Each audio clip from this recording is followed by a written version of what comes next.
मैं सनी आप सभी का कुमार क्लासेस के ऑनलाइन पोर्टल पे स्वागत करता हूं। आज एक और इम्पॉर्टेंट सेशन और सेशन नंबर 2 जो कि सारे प्रीवियस ईयर क्वेश्चन का अब हम लोग यूट्यूब पे कवर करने वाले हैं। ठीक है, तो आज भी सेशन इंपॉर्टेंट है। अगर सेशन पसंद आए तो इसको लाइक कर दीजिएगा, शेयर कर दीजिएगा और चैनल पर नए होंगे तो सब्सक्राइब जरूर कर लीजिएगा। ठीक है, चलिए पहला क्वेश्चन देखते हैं और जल्दी जल्दी करेंगे, इंपॉर्टेंट है इसलिए पूरा डिस्कस करते हुए चलना है। ठीक है, पहला पूछा है, देखिए ये इंग्लिश में लिखा है मगर इसका पूरे का एक ही मतलब है कि वो यही पूछना चाह रहा है कि वो निम्न में से कौन सा स्टेटमेंट है जो ये कहता है कि एक क्लोज सर्किट बना है और उसमें जितने भी वोल्टेज ड्रॉप होगा वह दिए गए वोल्टेज के सम के बराबर होगा, या फिर सिंपल भाषा में जितने भी वोल्टेज ड्रॉप है और जितने भी वोल्टेज के सोर्स है उनका सम 0 के बराबर होता है। तो सर ये होता है केवल और केवल KVL में, यानी किरचॉफ का दूसरा नियम। ठीक है, जो कि ऊर्जा संरक्षण के सिद्धांत पे कार्य करता है। तो इसका आंसर क्या हो जाएगा, हमारा ऑप्शन ए सही हो जाएगा। ठीक है, ये वाला जो कहता है ये जो है हमारा किरचॉफ का करंट नियम, ये हमारा है पहला नियम जो क्या होता है आवेश संरक्षण के सिद्धांत पर काम करता है, जिसको KCL का नियम भी कहते हैं, और ये प्रथम नियम है। ठीक है, चलिए नेक्स्ट क्वेश्चन देखते हैं।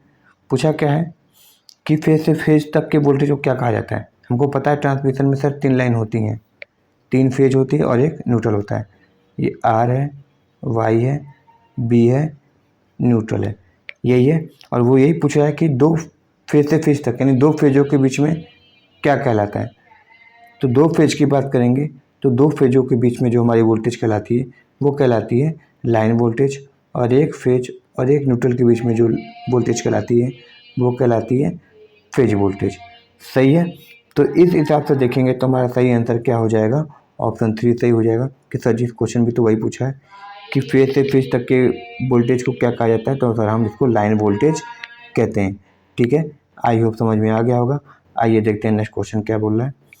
नेक्स्ट क्वेश्चन यही है, एरर से क्वेश्चन है, इंस्ट्रूमेंट में एरर होता है उस चैप्टर से है कि किसी कोण को यानी किसी इंडिकेटर को हम देख रहे हैं और इसमें हम क्या कर रहे हैं, रीडिंग नहीं ले पा रहे हैं। कभी कभी होता है जब रीडिंग लिखते तो हमको लगता है सर ये नीडल 4 के पास है कि 5 के पास है, ये डिस्कस नहीं कर पाते या फिर यह तय नहीं हो पाता। तो ये जब हम रीडिंग लेते हैं तो कुछ उल्टा सीधा रीडिंग ले लेते हैं और इसी रीडिंग को हम क्या कहलाता है, इसी जो एरर हुआ है इसी एरर को हम क्या बोलते हैं, पैरेलक्स एरर। क्या बोलते हैं, पैरेलक्स एरर कहते हैं। ठीक है, क्या कहलाता है, पैरेलक्स एरर कहलाता है। और ये जो त्रुटि कहलाती है ये किसके द्वारा हुआ है, सर ये तो हमारे द्वारा हुआ है, इसलिए क्या कहलाएगा, ये ह्यूमन बीइंग एरर कहलाएगा, या फिर इसको कहें तो मानव त्रुटि कहें तो गलत नहीं होगा। क्या, मानव त्रुटि। ठीक है, तो ये किस काउंट होता है, मानव त्रुटि होता है। इस एरर को दूर करने के लिए हम क्या करते हैं, नीडल के पीछे एक शीशा लगा देते हैं, जिससे क्या होती है हमारी रीडिंग सही आने लगती है। सही है, चलो अगला क्वेश्चन देखते हैं। ये तो जी फ्री का नंबर है और ये अभी भी हम नोट्स में बना के यानी एक तरीके से कहें तो जो ऑफलाइन बैच चल रहा है उसमें अभी भी ये ख़त्म किए। पूछा क्या है कि बैटरी को अत्यधिक रेट से चार्ज यानी अधिक करंट पे चार्ज करो या डिस्चार्ज करो तो उसमें एक प्रकार का दोष उत्पन्न होता है। ठीक है, और उस दोष को बकलिंग कहते हैं, जिसके अंतर्गत क्या होता है, हमारी प्लेटों में ऐंठन हो जाएगी या फिर वो टेढ़ा हो जाता है। ठीक है, इसको याद रखना है। ठीक है, और इसको क्या बोलते हैं, बंकन दोष बोलते हैं। तो इसके उपाय क्या है, इसकी उपाय केवल और केवल यही है कि 6 एम्पियर से ज़्यादा पे चार्ज न करें, 25 एम्पियर से ज़्यादा पे डिस्चार्ज न करें। ठीक है, तो ऑप्शन डी क्या हो जाएगा, ये सही हो जाएगा। अगला क्वेश्चन फ्री का नंबर, सारे क्वेश्चन इजी है, फिर पता है तुम लोग क्यों बोलते हो सर हार्ड क्वेश्चन है तो फलाने बना, सारे इजी क्वेश्चन है। ठीक है, देखो पूछा क्या क्या है कि इसमें XC का मान निकालो, थीटा प्रतिघात बोला है यानी XC का मान निकालो, और हमको पता है XC बराबर सर होता है 1/ωc या फिर 1/2πfc, यही होता है 2πfc होता है। अगर वैल्यू लिखेंगे तो क्या हो जाएगा, 1/2 की वैल्यू 3.14, एफ की वैल्यू तो जी 50 हो जाए, सी की वैल्यू 10 गुणे 10 की घात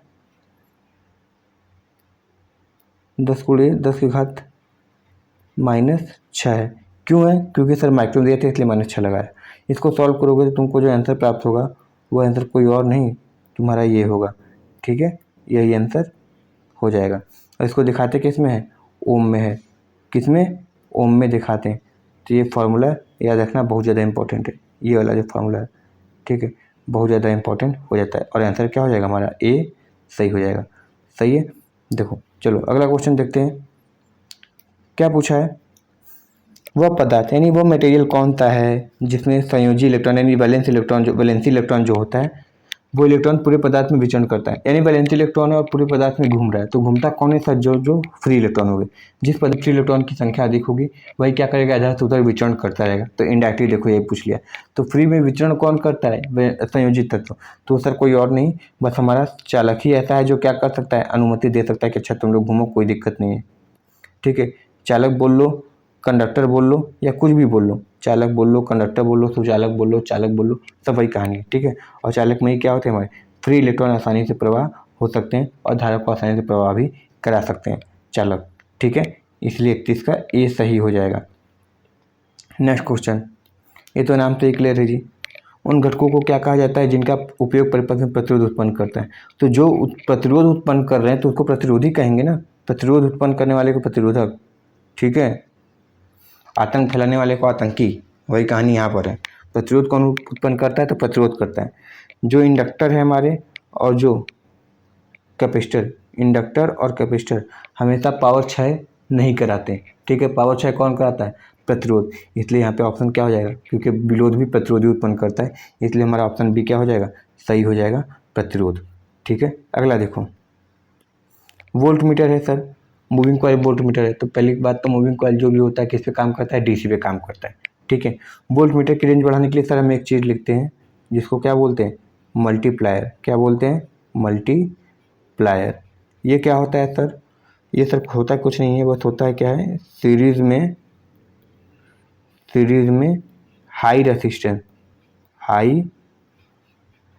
रेसिस्टेंस जोड़ देते हैं, किसके साथ, वोल्ट मीटर के सीरीज में जोड़ देते हैं हाई रेसिस्टेंस का आर। तो ये क्या हो जाता है, इससे रेंज बढ़ जाती है मूविंग कॉइल वोल्ट मीटर की। ठीक है, वोल्ट मीटर की रेंज बढ़ गई और अमीटर की रेंज बढ़ानी है तो क्या करते हैं, समानांतर में क्या जोड़ देते हैं, तब समानांतर में प्रतिरोध जोड़ देंगे अगर वो अमीटर की रेंज बढ़ानी है तो। ठीक है, आई होप ऑप्शन बी सही है, समझ में आ गया होगा। चलो नेक्स्ट देखते हैं, ये तो सिंपल डेफिनेशन है जी। ठीक है, बोला क्या है कि a switch which an actuator with the operated by the motion of machine part or an object। यानी देखो इसको डेफिनेशन पूछा है लिमिट स्विच की। देखो लिमिट स्विच की डेफिनेशन क्या होती है, ऐसा स्विच जो मशीन के गति करने पे ऑपरेट होता है उसे लिमिट स्विच कहते हैं। यानी ऐसा स्विच जो मशीन पार्ट के साथ लगता है और जब मोशन में आता है मशीन तभी ये क्या करता है, ऑपरेट करता है, तो उसको क्या बोलते हैं हम, तो उसको बोलते हैं हम लिमिट स्विच। क्या बोलते हैं सर, लिमिट स्विच बोलते हैं। ठीक है, याद रखना, लिमिट स्विच बोलते हैं। टू वे स्विच पता है, सीढ़ियों में प्रयोग करते हैं। इंटरमीडिएट, जहाँ पर एक बल्ब को 3 जगह से कंट्रोल करना होता है वहाँ पे इंटरमीडिएट स्विच का प्रयोग करते हैं। तो यहाँ पे ऑप्शन दिया था लिमिट स्विच का और यही सही हो जाएगा। सही है। चलो चौथा क्वेश्चन है कि इनमें से कौन सा जो है नॉन रिन्यूएबल सोर्स है। नॉन रिन्यूएबल मतलब हिंदी में परंपरागत सोर्स है, यानी ऐसे सोर्स, ऐसे ऊर्जा के स्रोत जो आज नहीं कल, कल नहीं परसों जाकर कभी ना कभी खत्म होंगे ही होंगे। तो उसमें से पता है तुमको, लकड़ी आज नहीं कल जाकर खत्म हो गई होगी। ठीक है, पेट्रोल, डीजल, कोयला, ये सब कभी ना कभी खत्म होंगे, मगर हवा कभी नहीं खत्म होगी सर। सूर्य कभी नहीं खत्म होगा। मीथेन या नेचुरल गैस या मार्स गैस या CH4, ये सभी एक ही के नाम है, ये कभी नहीं खत्म होंगे। ठीक है, इसलिए ऑप्शन 3 क्या हो जाएगा, सही है, क्योंकि ये कभी ना कभी जाकर खत्म हो जाएगा। जंगल काट रहे हैं तो खत्म ही होगा ना जी। चलो अब इसको क्या बताया जी, जैसे तुम लोग भी समझदार हो। ठीक है, समझदार को इशारा काफ़ी। जब ओम मीटर की तार खुली होती हो, तो जब ओम मीटर की तार खुली होगी तो क्या होगा, कहीं पे भी तार खुला होता है तो सर वो क्या हो जाता है, हमारा ओपन सर्किट हो जाता है। और पता है और हमको ये भी पता है कि ओपन सर्किट पर प्रतिरोध इनफाइनाइट हो जाता है और शॉर्ट सर्किट पे 0। तो यहाँ पे क्या हो जाएगा, ऑप्शन सी सर जी सही हो जाएगा, अनंत प्रतिरोध, क्योंकि तार खुली हुई है। तो ओम मीटर तो रेसिस्टेंस ही मापता है, वो तो ओपन बताएगा या फिर इनफाइनाइट बताएगा। पूरा क्वेश्चन देखो क्या बोला है, एक परिपथ भंजक जिसको सर्किट ब्रेकर कहते हैं, एक सर्किट ब्रेकर जो आर्क समन माध्यम के रूप में या तो प्राकृतिक वायु या वातीय वायु ब्लास्टर का उपयोग करता है। यानी आग बुझाने के लिए या तो हम क्या करते हैं, नेचुरल वायर का प्रयोग करें या फिर ब्लास्ट एयर का या फिर झोंका वाला जो हवा होता है उसका प्रयोग करें। तो वो क्या कहलाता है, वो ब्रेकर किस टाइप में आएगा, जिसको आग लगने पर हम हवा, वातावरण वाले हवा या फिर हवा के झोंके का प्रयोग करें। तो सर ये कोई और नहीं, ऑयल सर्किट ब्रेकर तो सर कभी भी नहीं होता, क्योंकि इसमें ऑयल का प्रयोग किया जाता है आर्क सम्मन। आर्क मतलब आग को बुझाने के लिए, ठीक है, या फिर जिसको तुम क्या बोलते हैं, स्पार्किंग बोलते हैं, चिंगारी बोलते हैं, उसको बुझाने के लिए। तो ऑयल सर्किट ब्रेकर में तो ऑयल का प्रयोग होगा, वैक्यूम सर्किट ब्रेकर में तो हवा का प्रयोग होगा नहीं, क्योंकि निर्वात है। एयर ब्रेक सर्किट ब्रेकर नहीं होता है जी, एयर सर्किट ब्रेकर होता है, ठीक है। वायु परिपथ भंजक का प्रयोग हम करते हैं किसमें, आग को बुझाने के लिए हवा का प्रयोग, ठीक है। इसलिए ऑप्शन बी क्या हो जाएगा, सही हो जाएगा। चलो इसको लिख देते हैं, तुम लोग अपने आप समझ जाओगे कि अच्छा ये इसी की बात बोल रहा है। के की वैल्यू एक से ज़्यादा, यानी के की value V2 upon V1 N2 upon N1, यही है। V2 कब ज़्यादा हो सकता है जी, जब सेकेंडरी वोल्टेज ज़्यादा होगा और V1 कम होगा, तभी के की वैल्यू एक से बड़ी भी आएगी, ठीक है। यानी V2 ज़्यादा होने का मतलब V1 कम होने का मतलब सेकेंडरी वोल्टेज ज़्यादा है, प्राइमरी वोल्टेज कम है। और ये किस पे हो सकता है, केवल स्टेप अप ट्रांसफार्मर में सर हो सकता है। स्टेप डाउन ट्रांसफार्मर की बात करते हैं तो के की वैल्यू एक से कम हो जाती, ठीक है। चलो नेक्स्ट देखते हैं 39। 3 कला ट्रांसफार्मर है, यानी 3 फेज ट्रांसफार्मर, उसका समानांतर प्रचालन करने के लिए शर्तों को हमको पता है क्या क्या होना चाहिए। जैसे रेटिंग बराबर होनी चाहिए, पर यूनिट इम्पीडेंस बराबर होनी चाहिए, ये सब सारी चीज़ें सेम होनी चाहिए। मगर जब तुम इसकी बात करने लगते हो, सिंगल फेज ट्रांसफार्मर की बात करते हो, तो उसकी समानांतर प्रचालन के लिए कौन सी शर्तें आवश्यक नहीं है, ध्यान से पढ़ना, क्या दिया है, नहीं है, ठीक है। तो नहीं है तो पहले तो क्या सबसे आवश्यक होती है, ये देखो जो ऑप्शन डी दिया है ना, ये होना चाहिए जी, कुछ रखो चाहे ना रखो, ये जरूर रखो पहला नंबर पे।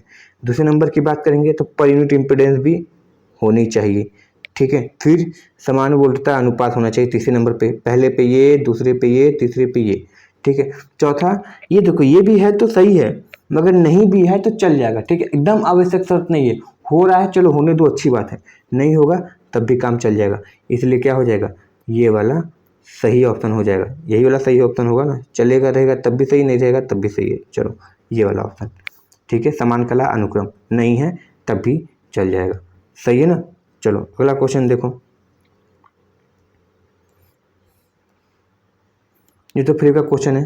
जब ट्रांसमिशन पढ़ते हो तो पोल के बारे में बताया था, जब पोल पढ़ते तो उसमें ये बताया जाता है कि पोल की जितनी भी लंबाई होती है या फिर जितनी भी लंबाई होती है पोल की, उसका 1/6 भाग कहाँ होना चाहिए, जमीन में होना चाहिए। कहाँ होना चाहिए, जमीन में होना चाहिए, ठीक है। तो मान लो 60 मीटर का पोल है तो कितना ज़मीन में होना चाहिए, तो कहोगे सर जी 1/, ये हो गया 10 मीटर सर ज़मीन में होना चाहिए और 50 मीटर ज़मीन के ऊपर और ये 10 मीटर नीचे, ठीक है। तो ये चीज़ क्या रखना है, इसलिए ऑप्शन ए यहाँ पे क्या हो जाएगा, सही हो जाएगा, सही है। चलो अगला क्वेश्चन नंबर 41। कल इसी टाइप का एक क्वेश्चन हुआ था। क्वेश्चन क्या हुआ था और ये बताया गया था कल इसी टाइप का, कि वो पूछा था कि जब 2 वाइंडिंग एक साथ जाती हैं तो क्या होता है, तो डबल लेयर, 3 जाती है तो ट्रिपल लेयर, 1 जाती है तो सिंपल लेयर, ठीक है। उसी डिप्लेक्स करके था। और 3 या 3 से अधिक वाइंडिंग एक साथ जाती है तो उसको क्या बोलते हैं, मल्टीप्लेक्स बोलते हैं। 3 एक साथ जाती है तो ट्रिप्लेक्स बोलते हैं, इस तरीके से था। इसी तरह यहाँ पे भी देखो साफ साफ बोल दिया क्वेश्चन में कि एक स्लॉट में 2 कॉइल जाती है, एक अपर लेयर होती है, एक लोअर होती है, ठीक है, लोअर लेयर होती है। अब देखो अपर रखो, मीडियम लिखो, लोअर लिखो, वाइंडिंग या तार तो नहीं जा रही है ना, तो जब 3 तार जाएंगे तो ट्रिपल लेयर बोल देंगे, जब 2 तार जाएंगे तो क्या बोल देंगे, तब सर बोल देंगे कौन सी लेयर है, ये डबल लेयर की तार जा रही है, ठीक है। 4 होगा तो बोल देंगे क्वाड्रुपल, ठीक है, क्वाड बोलते हैं या टेट्रा बोलेंगे, सही है ना। इसलिए ऑप्शन क्या हो जाएगा यहाँ पे, ए सही हो जाएगा। पूछा है समान वोल्टेज पर, नहीं तुमको समान वोल्टेज ट्रांसमिशन करना है, एसी में भी 1000 वोल्ट का ट्रांसमिशन कर रहे हो, डीसी में भी 1000 वोल्ट का ट्रांसमिशन कर रहे हो। तो ये पूछा है कि किसी की तुलना में डीसी में इंसुलेशन ज़्यादा लगेगा कि कम लगेगा। तो याद रखना एसी की तुलना में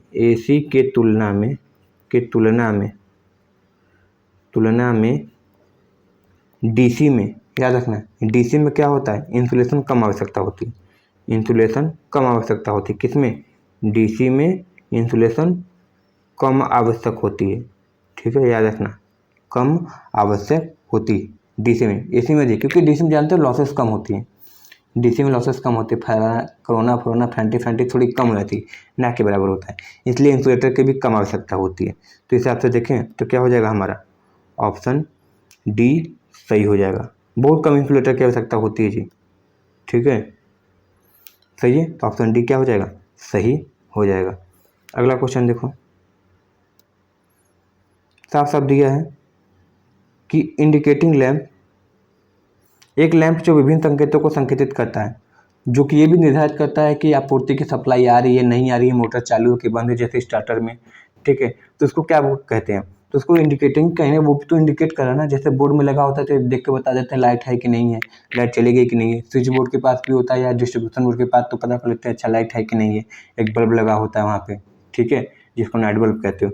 तो ये सब चीज़ों को जो बताता है उसको क्या बोलते हैं, इंडिकेटिव लैंप कहते हैं, इंडिकेटिव लैंप।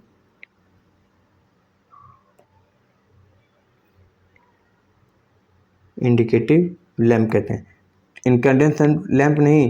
ये जो नियॉन लैंप तुम पढ़ते हो लाल पीला हरा नीला जलता है, जो बोर्ड में लगा होता है, उसी को इंडिकेटिंग लैंप भी कहते हैं, जो ये बताता है कि आपूर्ति में कंटिन्यूटी है कि नहीं, फलाना ढिकाना सारी चीज़ें, ठीक है ना।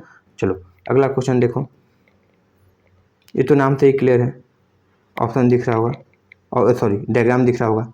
देखो इसको चाहे तो ऑप्शन से भी छाट सकते हो, डायग्राम दिख गया तुमको, जो यहाँ पे क्या है, कुछ ऐसे ऐसे पॉइंट पॉइंट करके बना हुआ है, ये भी ऐसे ऐसे पॉइंट करके बना हुआ है, सही ना, दिख रहा है। चलो अब आगे देखते हैं।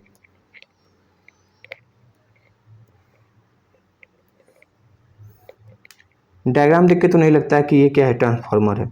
तुम आई होप तुमको भी नहीं लग रहा होगा डायग्राम देख के, ठीक है, तो ये तो नहीं लगता है कि क्या है, ये ट्रांसफार्मर है।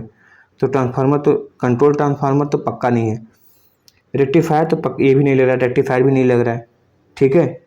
लिमिट स्विच ऐसा नहीं होता है कभी, लिमिट स्विच कहाँ प्रयोग होते हैं, सर मोटर के पास करते हैं, मोटर में प्रयोग करते हैं, मोटर के आसपास प्रयोग करते हैं, तो कभी आसपास ऐसा कभी चीज़ देखी नहीं। हाँ ये है क्या सर जी, टाइमर है, ये क्या है सर, टाइमर है। तो डायग्राम किसका बना है सर, ये टाइमर का डायग्राम है, ठीक है, क्योंकि देखो ये जो नॉब बना हुआ है ना, ये सब जो नॉब है,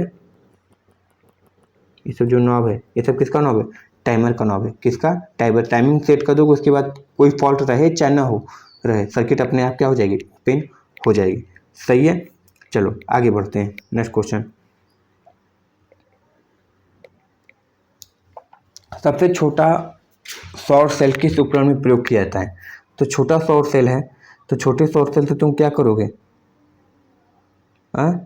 छोटे सौर सेल से तुम क्या करोगे, स्ट्रीट लाइट जलाओगे, सेटेलाइट में बैटरी जलाओगे, सेटेलाइट की बैटरी में प्रयोग करोगे, या पंप चलाओगे, तो क्या कर सकते हो, छोटा सा सेल है तो सौर सेल है तो केवल साधारण कैलकुलेटर में ही प्रयोग कर सकते हो, इसलिए ऑप्शन ए क्या हो जाएगा हमारा, सॉरी बी सही हो जाएगा, साधारण कैलकुलेटर। देखते हो कि कैलकुलेटर में साइड में जैसे लगता है कि सोलर पैनल लगा हुआ है, ठीक है, तो वही होता है क्या, सौर सेल होता है छोटा सा, ठीक है, जो कैलकुलेटर चलाने के लिए सफिशियंट होता है, सही है। चलो अगला क्वेश्चन, अगला क्वेश्चन यही है कि सर निम्न में से कौन सा स्टेटमेंट जो है हाइड्रो पावर स्टेशन के लिए सही है। देखो कौन कौन सा सही है, इसको भी पोस्टमार्टम कर देते हैं अभी। देखो पहला कहानी, हाइड्रो पावर प्लांट फोटोन की एनर्जी लेता है जी, फोटोन पार्टिकल तो सन में पाए जाते हैं, जो सन क्या करता है, यूज़ करके एनर्जी बनाता है, तो सर जी फोटोन की एनर्जी तो हम सनलाइट में प्रयोग करते हैं, यानी सोलर सेल में प्रयोग करते हैं, तो ये तो नहीं होगा। सर जी केमिकल एनर्जी को केमिकल एनर्जी ऑफ वाटर का प्रयोग किस में करते हैं, ऊर्जा बनाने में, एकदम नहीं, ठीक है। ये क्या लिखा है, फोटोन में एनर्जी ऑफ वाटर, फोटोन में वाटर की एनर्जी तो होती नहीं, केमिकल एनर्जी होती है वाटर में, क्योंकि कुछ केमिकल पाए जाते हैं, मगर उसका प्रयोग करके कभी भी हम हाइड्रो का प्रयोग नहीं करते हैं। थर्मल एनर्जी ऑफ वाटर कभी नहीं, ठीक है, थर्मल एनर्जी प्रयोग करते हैं कोयले का, और उससे वाटर को भाप में बदल के तब ताप इंजन चलाते हैं। हाँ ये देखो पानी में जो गतिज ऊर्जा होती है, यानी जो ऊंचाई पे उसको क्या करते हैं, डैम बनाकर रोके रहते हैं, उसको फिर टरबाइन पे गिराते हैं, तो टरबाइन घूमता है, फिर टरबाइन अल्टरनेटर घुमाता है, अल्टरनेटर बिजली बना के देता है। ये अभी सेशन चल रहा है पावर सिस्टम का, ठीक है, ऑफलाइन बैच में, ठीक है ना। तो हमारा क्या हो जाएगा, ऑप्शन सी सही हो जाएगा, ऑप्शन सी सही हो जाएगा। सही है ना। सेशन पसंद आए तो बाबू इसको लाइक शेयर और चैनल पर नहीं तो सब्सक्राइब जरूर कर लेना। चलो ये देखो फेवरेट क्वेश्चन, ये तो पूछेगा ही। केवल चालक की सतह से के पास केंद्रित होने वाली प्रत्यावर्ती धारा की प्रवृत्ति किस रूप में जाना जाता है। जिसे क्या करते हैं, कंडक्टर बनाते हैं। धारा हमको पता है कि सर जी सब जगह से जाना चाहिए, सब जगह से बराबर रूप से जाना चाहिए, समान रूप से। मगर होता क्या है इसमें, इस दोष में सतह से धारा बहने लगती है, क्रोड से होके केबल के नहीं बहती है या तार के। ठीक है, तो सतह से यानी त्वचा से, हमारी बाहरी परत क्या है, हाथ की या किसी बॉडी की त्वचा ही है, और त्वचा से होकर धारा प्रवाह होने लगे तो क्या बोल देंगे, स्किन बोलेंगे ना, हम अपनी त्वचा को स्किन बोलते हैं। तो क्या बोलेंगे सर, ये तो स्किन प्रभाव की कैटेगरी में आता है। कहाँ आता है, स्किन प्रभाव की कैटेगरी में। इसका उपाय क्या है सर जी, पहला तो हॉलो कंडक्टर प्रयोग कर लो, हॉलो कंडक्टर प्रयोग कर लो। दूसरी कहानी, या फिर उच्च प्रतिरोधकता वाले तार का, उच्च प्रतिरोधकता वाले तार का प्रयोग कर लीजिए। ये जो लॉस है या फिर ये भी जो कमी है ये क्या हो जाएगी, दूर हो जाएगी। ठीक है, चलो अगला क्वेश्चन देखो।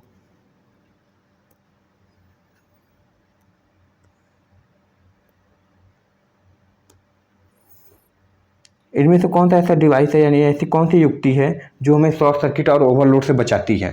ठीक है, ऑप्शन से छांटने पहला, क्या तुमको लगता है छांटना, क्या तुमको लगता है इंडिकेटर लैंप ये काम करता है, शॉर्ट सर्किट और ओवरलोड से बचाएगा? नहीं सर। आइसोलेटिंग स्विच करता है? नहीं सर। आइसोलेटिंग क्या करता है, दो सिस्टम को आइसोलेट यानी एक दो सिस्टम को पृथक करने का काम करता है। इससे मतलब ये कभी मत निकाल लेना है कि उस फॉल्ट को दूर कर रहा है। ठीक है, वो क्या करेगा, एक सिस्टम को दूसरे सिस्टम से यानी एक लाइन एक सर्किट को दूसरे सर्किट से अलग रहता है और वो हमेशा